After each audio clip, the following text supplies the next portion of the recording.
Namaskaram. Today we have the delightful opportunity to interact with one of the first students of Swamiji in Pondicherry from 1967. This is Yogiraj Rajudev of USA, who spent with Swamiji personally for more than 5 years. He also went on the pilgrimage with Swamiji and Ammaji in the high Himalayas to Amarnath in 1971. When he returned to USA, he took up a career as a successful business executive in California. We also have with us his beautiful partner, Doris Ling, who visited ICYR along with him in the year 2000 to participate in the Millennium Meet. The couple is now settled in Las Vegas, Nevada, USA. I thank them for accepting my proposal enthusiastically in a short period of notice. Welcoming you both to my second episode of the Global Voices Yoga in the Times of COVID-19. Welcome. Welcome, Dhivya. Namaste.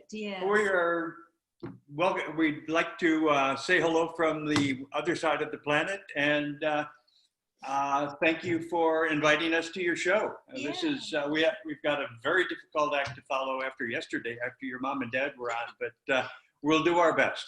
And it's really wonderful to be able to see you eye to eye. I mean, even though not in person, but still, it is wonderful. And you are amazing. You're an amazing teenager. And 16 so much. Going on 17. Yes. Wish you, happy birthday in advance. Thank you so much. So I think we shall get moving on the questions. Okay, so I'm going to start. So the first round, definition section. What is your own personal definition of the word yoga? So I'm asking this question to both of you, so you can go one at a time. Oh, okay.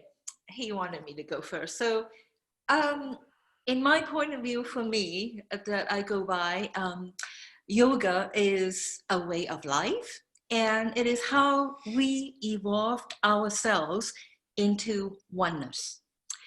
And also how we practice the principles of yama and niyama each and every day. And also to me, it's a conscious connection through meditation and pranayama that allows us to approach life in a different manner and with clear heads and with no judgment. And that's how I feel.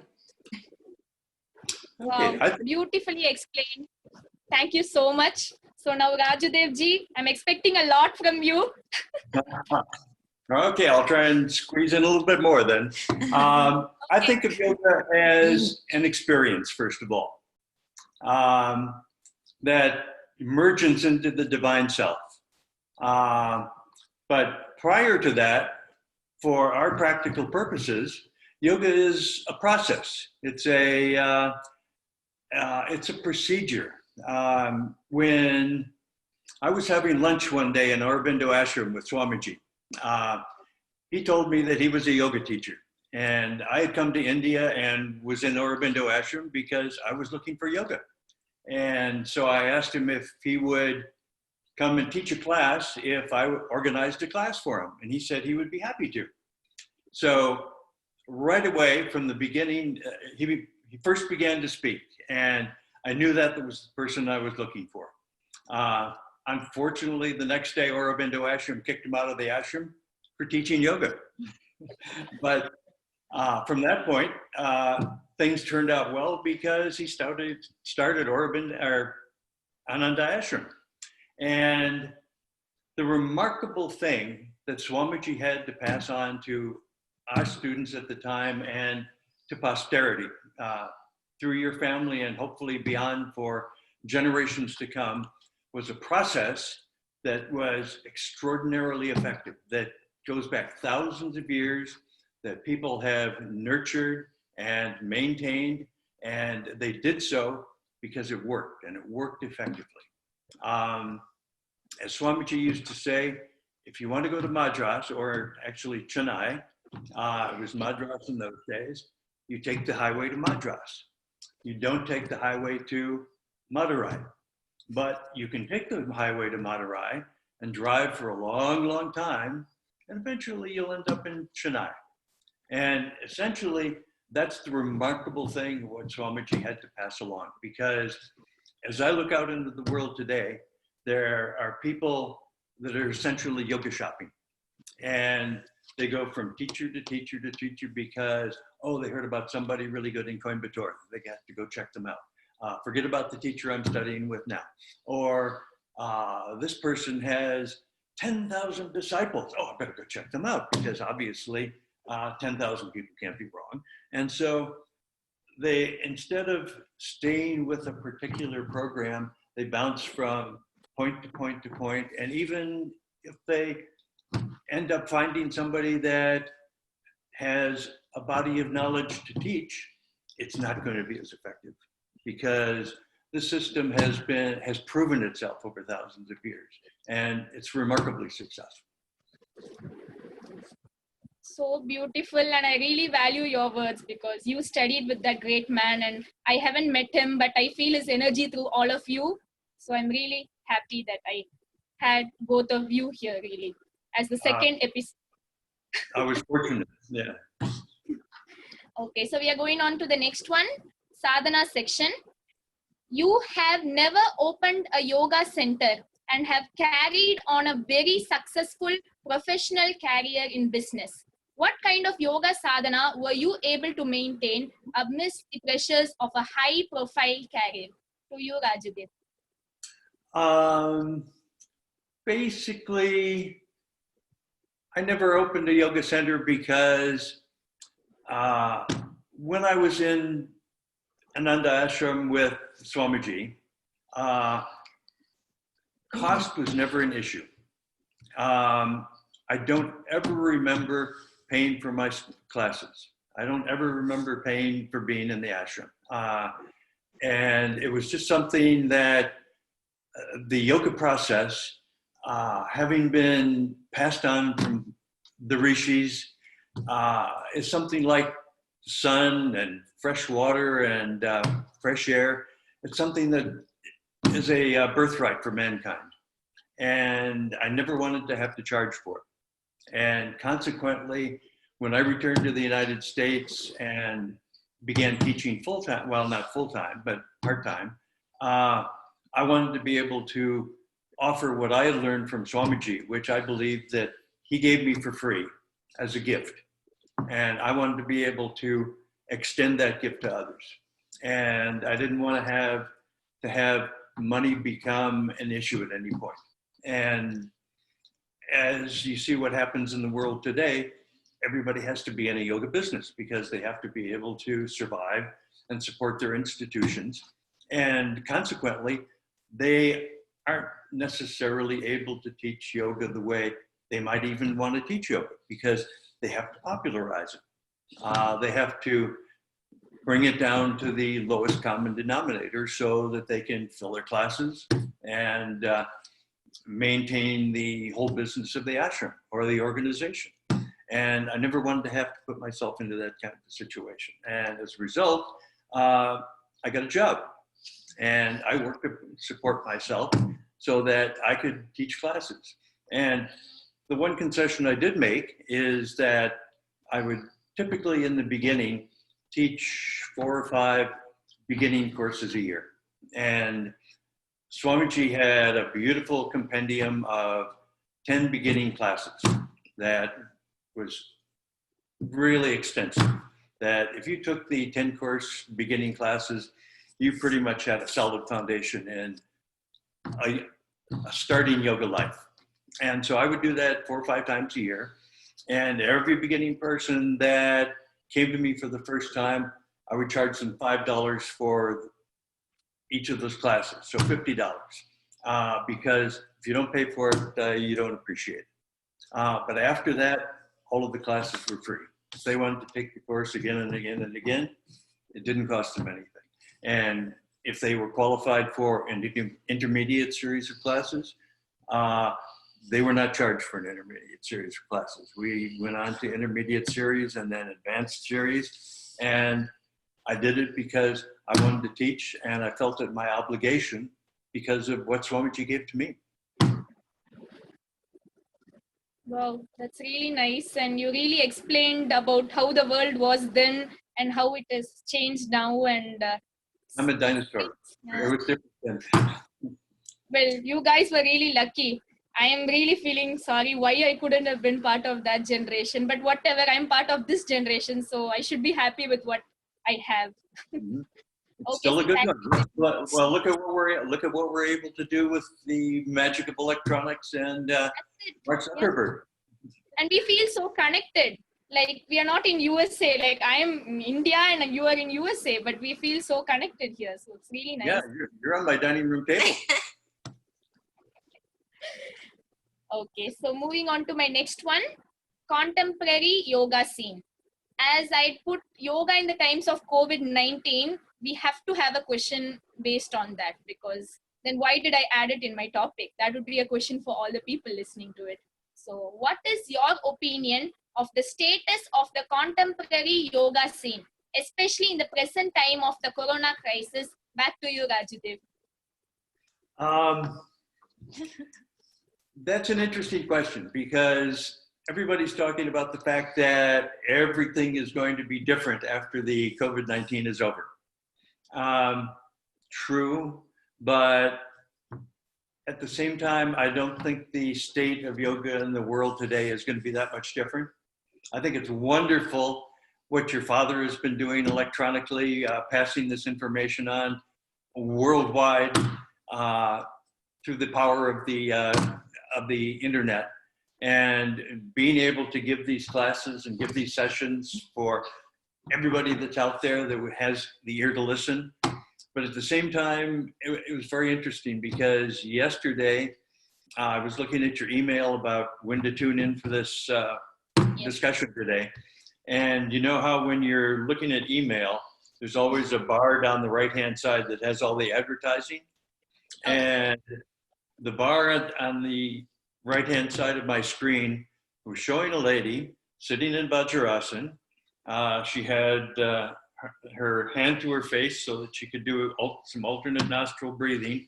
And the caption underneath was, "Learn breathing tricks for medical benefits." You know?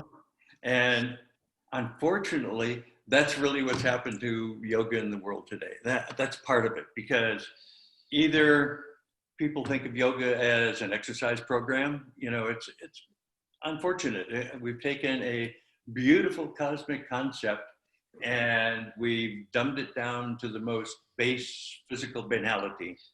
Or we've taken something that's part of a process and one particular technique, and here we are, somebody's going to put it on the internet and charge for a technique and take it entirely out of context.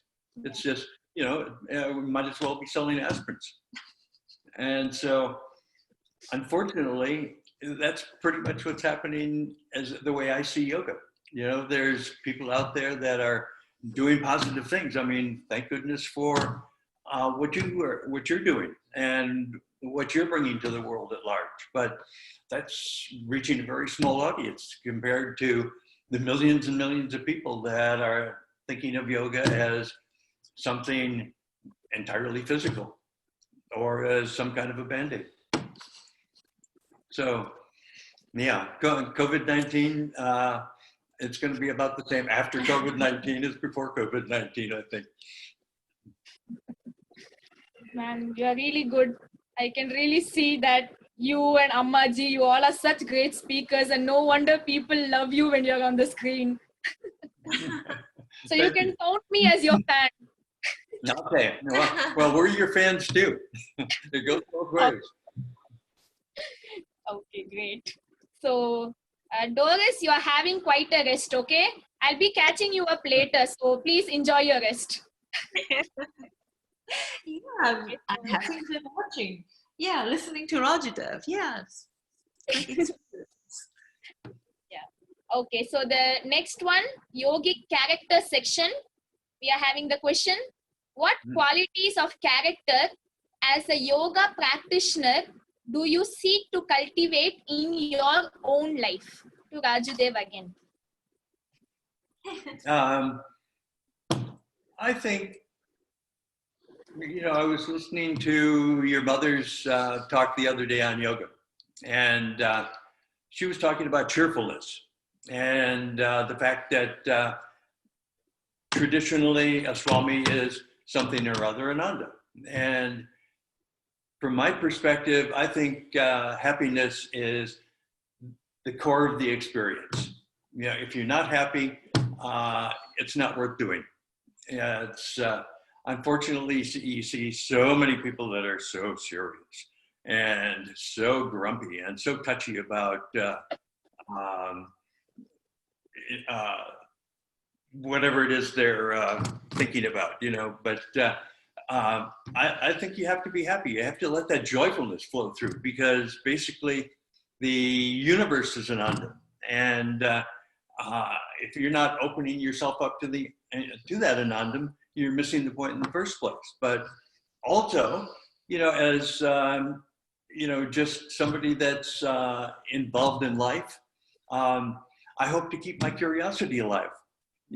I'm an old person now, and I see so many people that as they get older, kind of narrow their perspective. They funnel down their thinking, they funnel down their imagination, and life gets smaller for them. I want to be able to remain open, to remain curious, and every day that I learn something new, that's a good day for me. Everything that I experience that's fresh and interesting, that's a positive day. But also, out of that, you have to have serenity. And without the serenity, if you've got your mind running around chattering like a monkey all the time, you're not going to be able to find that Anandam. You're not going to be able to open yourself up to that sense of curiosity and freshness, because your mind is going to be fixed on a point that what you know is what you know, and nobody's going to be able to tell you differently. And so those are three key characteristics that I would like to be able to maintain and continue to enhance forever. Well, that's really great. And you have taught us some qualities. Maybe some of us out there who, happiness, we think about it, but sometimes we forget how to be happy, and just even forget to smile and everything. So I think that answer would have made everyone watching this smile and be happy. So we should cultivate cheerfulness, as that is the best medicine. Well, and that happiness has to come from the inside, because that's where the flow of happiness derives from. It doesn't come from the outside. It's not external. Exactly. Perfect. I grade you a 10 out of 10. All right.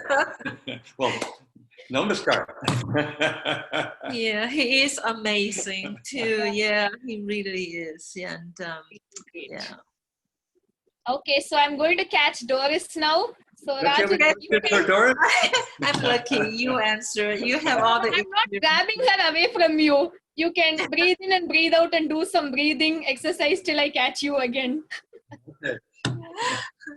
Okay. So moving on to the next one, yoga teaching section.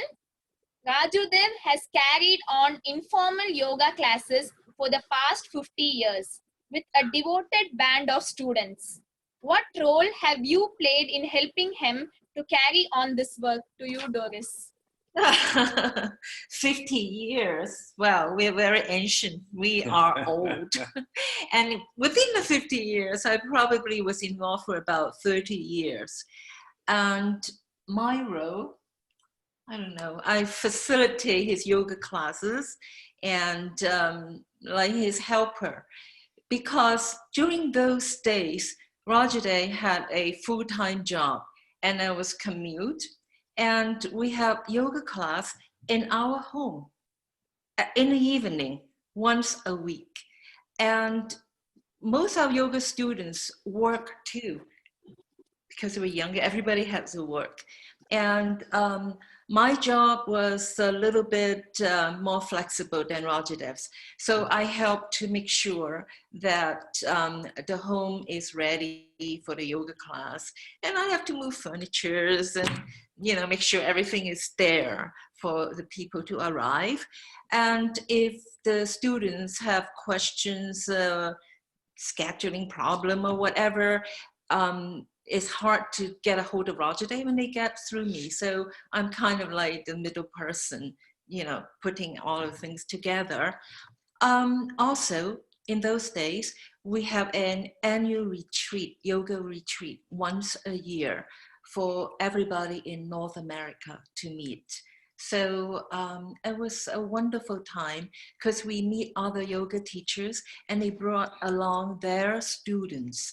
So we got together to have a fun time. But that was a hard job on me because I have to find a location and I have to negotiate a package and get all the registration and everything. So I did that for many years. In year 2000, I also put together a tour for our group to go to India, to the ashram for the Millennium Meet. But you were not there. Yeah. 3 years later, I entered the world. Yeah, we had a marvelous, marvelous time and meeting Amaji and Dr.Ananda, for some of us the first time, but of course for Rajudev and some other senior yogis, it's been there many times. And from there, we also put together another yoga retreat in France and for our group, and we met other Gitananda yogis from Europe, and it was another wonderful, wonderful experience. So this went on, and it was really wonderful, wasn't it? Until I couldn't have done it without you. Until all of a sudden, wow, time has no mercy. We're all getting old. Our yoga students are getting old as well. And at times, we find it difficult even to meet all together at the same time. So things get a little slower for us. And Rajudev and I also have arrived at retirement age. And so we're retired. We're not working anymore. And we also wanted a change. And so last year, we moved away from California, and we're living in Las Vegas now. I mean, I know somebody thought, why you go to Las Vegas? We don't know. We did look for a few places in the United States, and somehow we stumbled into this one area in Las Vegas, and we both fell in love. It was a magical moment, wasn't it? We never thought of moving to California, Las Vegas, but the beautiful mountain, the beautiful sky, the dramatic sky, the colors. You have to come see sometimes. It's just. I'm sure. Yeah. Yeah, you're always welcome. Yes. Yes. You're invited. Yes, always. And it is just so wonderful. So we decided to move here. So we got a place, and it's a new community. So we moved here last year, and we left our San Francisco existing students, and we're hoping to get new students and have a new life here. And we have a couple of neighbors that are interested, and but the pandemic crisis, all of a sudden it started, so it's delayed this new adventure. But we'll see. We'll see how things transpire. I think it will all work out okay, and we'll have a new group and just a new beginning. Fresh start. Fresh start. Wow, I can see that you really played an essential role and very important. Like, some of these roles might not be seen so much out, especially while organizing a program. People just see the performers and they forget the people who set up the stage and, you know, put the lights and everything. So I must say that Rajudev must be proud of you and really lucky to have you. I hope he agrees with me. Yes? Absolutely. Great. Okay, so now we have had the slow question and answer round. So now we have to boost up our prana, our pranamaya kosha. Yes. Okay, so hope you guys are ready, and it's going to be Rajudev first. So Doris, you can breathe in and breathe out and maybe take a few moments of relaxation. Okay. Are you ready, Rajudev? Okay. Okay, so now we are going to jump into the rapid fire round. So since there are two of you, you get 5 and Doris gets 5. So you are lucky. Yeah. Okay, so I'm going to start. Religion. Intolerance is the first thing that comes to mind. Externally imposed rules and regulations. I'm not a fan of religion. Okay.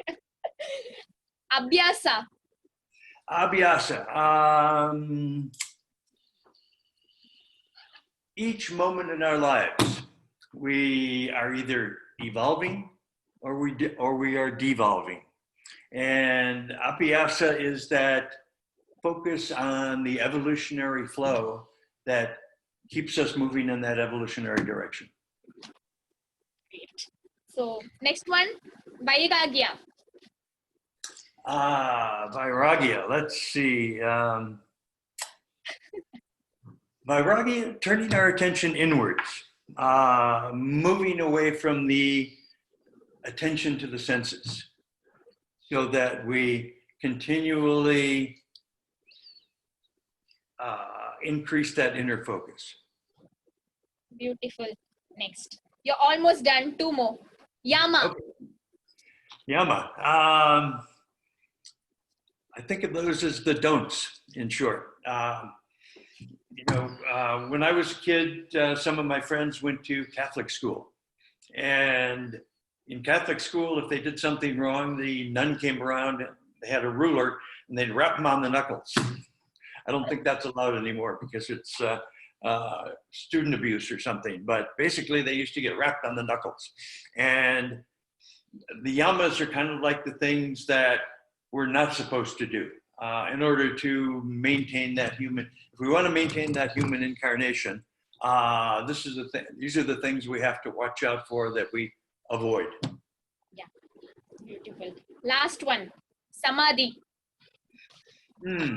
Samadhi, being absorbed in that state that is the essential oneness, where the ahankara loses itself into the Atman. Great job, Rajudev. Claps to you. You answered as soon as possible and as beautiful as possible. Thank you. So Doris, are you ready? I have to, yes. Okay. Okay. All the best and let's start. Okay. Life. Existence. My purpose on this earth. Okay. Covid-19. Cheap gasoline. I'm kidding. Healing the planet. That's beautiful. Love. Deep affection to this other person without attachment. And at times there could be sacrifice and forgiveness.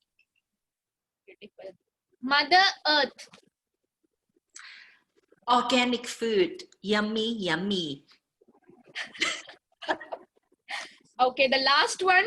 I really want this and I'm looking out for your answer, okay? So get ready. I'm giving you 2 seconds. Okay. Rajudev. Rajudev, that tall, skinny, bald-headed guy with an infectious smile. That is my Prince Rajudev. He is a wonderful human being, a great yogi, and a wonderful husband. What a silver duck. Wow, that's really nice. And both of you really did so well. And I'm really happy that I had you both, and Ammaji was really interested this morning. She was like, okay, I must listen to it. I must listen to it. And Well, I hope we didn't disappoint her. Yeah, we're so happy to be here seeing you.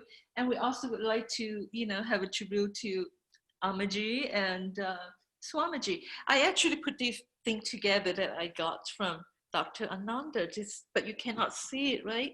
Here is Swamiji. oh, We yeah, love we can him. see that. And Yeah. here is Amaji. Amaji, we love you. Oh, Can you great. see? Beautiful. Yes, we all can see it. Wow, that's so nice of you, really. And we love you. You are wonderful. We are a fan of yours, like Rajudev said. I'm also a fan of both of you. Sure. I have the best evidence to show because I have this recorded. Okay, so I'm so glad and thanking you wholeheartedly and for your support. Also great to know that you are still loyal disciple of Swamiji even after 50 years, Rajudev. And Doris is also, you see, I'm really happy. This is unexpected to see you wearing that necklace, and it's really nice. And I'm sure Swamiji will be really proud of both of you. And he doesn't expect you to do big things. Just have him in your heart and do your best. I think that's what he expects. And I'm sure both of you are doing it. Yes. Deeply And thank you appreciate it. so much. And thank you. Yes. And great future success with all Yeah. your other interviews. Thank you.